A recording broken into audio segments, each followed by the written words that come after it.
Hi hello അസ്സാമു അലൈക്കും welcome back to my channel. ഇന്ന് ഞാൻ വന്നിട്ടുള്ളത് ഞങ്ങൾക്ക് ഉസ്താദുമാർക്ക് ചിലവുള്ളൊരു ദിവസത്തെ വീഡിയോയുമായിട്ടാണ്. അപ്പം നമുക്ക് വീഡിയോയിലോട്ട് പോവാം. രാവിലെ അവർക്ക് ബ്രേക്ക്ഫാസ്റ്റിന് കൊടുത്തിരുന്നത് പത്തിരിയും ചിക്കൻ കറിയുമായിരുന്നു. തേങ്ങ വറുത്തരച്ച ചിക്കൻ കറിയായിരുന്നു കൊടുത്തിരുന്നത്. അവർ വീട്ടിൽ വന്ന് കഴിക്കല്ലേ ചെയ്യാറ്. ഒരു തലേന്ന് ബ്രേക്ക്ഫാസ്റ്റിനുള്ള പാത്രം തലേന്ന് കൊണ്ടുവന്ന് തരും. അപ്പോൾ അവർക്ക് ഒരു 7:45-8 മണിയാകുമ്പോൾ നമ്മൾ ആ പാത്രത്തിൽ ആക്കി കൊടുത്താൽ മതി. അപ്പോൾ അവർ വന്നുകൊണ്ട് കൊണ്ടുപോകും. പത്തിരി തലേന്ന് തന്നെ പരത്തി ഫ്രിഡ്ജിൽ വെച്ചിരുന്നു. പിന്നെ രാവിലെ എണീറ്റ് പാടെ ഇത് ചുട്ടാൽ മതി. ചിക്കൻ കറി പിന്നെ ഇന്നാണ് ഉണ്ടാക്കിയിരുന്നത്.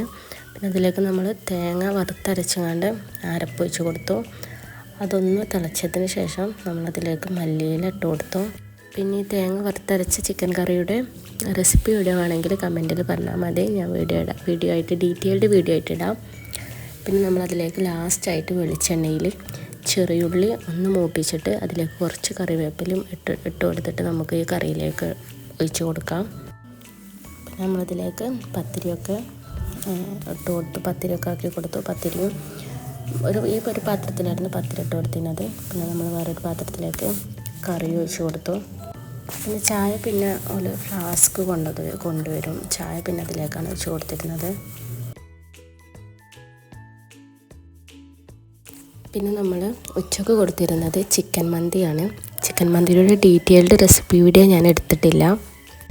നല്ല ടേസ്റ്റി ആയിട്ടുള്ളൊരു മന്തിയാണ്. ആർക്കും നല്ല ഈസി ആയിട്ട് ഉണ്ടാക്കാൻ പറ്റുന്നൊരു റെസിപ്പിയാണിത്. ഡീറ്റെയിൽഡ് റെസിപ്പി വീഡിയോ വേണമെന്നുണ്ടെങ്കിൽ നിങ്ങൾ പറഞ്ഞാൽ മതി. ഞാൻ ഡീറ്റെയിൽഡ് റെസിപ്പി ആയിട്ട് ഞാൻ പോസ്റ്റ് ചെയ്യാം. നമ്മൾ മാഗ്നേറ്റ് ചെയ്ത് വെച്ചിരിക്കുന്ന ചിക്കന് ഒന്ന് കുക്ക് ചെയ്തെടുത്തു. ഒരുപാട് ഇൻഗ്രീഡിയൻസ് ഒന്നും ഇല്ലാതെ നല്ല സിമ്പിളായിട്ട് ഉണ്ടാക്കിയ ഒരു മന്തിയാണിത്. എന്നാൽ ടേസ്റ്റിൻ്റെ കാര്യത്തിൽ ഒരു കോംപ്രമൈസും ഇല്ലായിരുന്നു. നല്ല ടേസ്റ്റി ആയിട്ടുള്ളൊരു റെസിപ്പിയാണിത്. ചിക്കൻ ഒന്ന് കുക്കായതിന് ശേഷം നമുക്ക് തിളപ്പിച്ച് ഊറ്റിയ ബസ്മതി റൈസ് ഇട്ട് കൊടുക്കാം. എന്നിട്ട് ഇതൊന്ന് ദം ചെയ്തെടുക്കണം.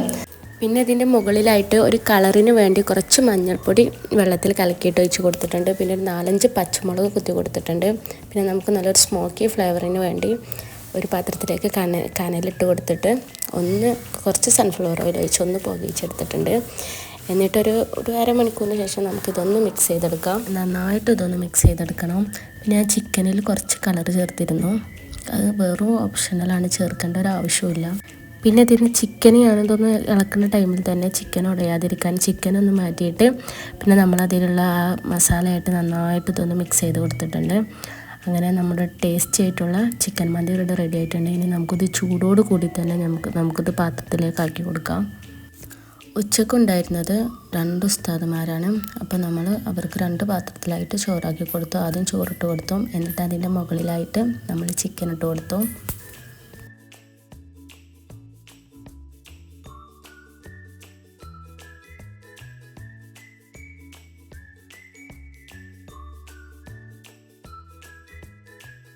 പിന്നെ മറ്റൊരു പാത്രത്തിൽ നമ്മൾ കുറച്ച് മയോണൈസ് ഒഴിച്ച് കൊടുത്തു. പിന്നെ കുറച്ച് നമ്മുടെ ടൊമാറ്റോ ചട്നി ഉണ്ടല്ലോ അതും ഒഴിച്ച് കൊടുത്തു. അങ്ങനെ നമ്മുടെ ലഞ്ച് റെഡി ആയിട്ടുണ്ട്. അങ്ങനെ ലഞ്ച് കൊണ്ടുപോയി. പിന്നെ രാത്രിക്കുള്ള ഫുഡ് നമ്മൾ വീഡിയോ എടുത്തിട്ടില്ലായിരുന്നു. രാത്രി കൊടുത്തിരുന്നത് നമ്മുടെ സാധാ ചോറും കറികളുമായിരുന്നു. ചോറും ചിരങ്ങക്കറിയും ചിക്കൻ വരട്ടിയതും പപ്പടവും ഉപ്പേരിയൊക്കെ ആയിരുന്നു കൊടുത്തിരുന്നത്. അപ്പോൾ ഇത്രയേ ഉള്ളൂ. വീഡിയോ ഇഷ്ടമായിട്ടുണ്ടെന്ന് വിചാരിക്കുന്നു. വീഡിയോ ഇഷ്ടമായിട്ടുണ്ടെന്നുണ്ടെങ്കിൽ പ്ലീസ് ലൈക്ക് ചെയ്യുക, ഷെയർ ചെയ്യുക, സബ്സ്ക്രൈബ് ചെയ്യുക. നിങ്ങൾ എൻ്റെ ചാനൽ ഇതുവരെ സബ്സ്ക്രൈബ് ചെയ്യാതെയാണ് കാണുന്നത് എന്നുണ്ടെങ്കിൽ പ്ലീസ് എന്നൊന്ന് സബ്സ്ക്രൈബ് ചെയ്ത് സപ്പോർട്ട് ചെയ്യുക. ഇനി മറ്റൊരു വീഡിയോയുമായിട്ട് കാണാം. Thanks for watching.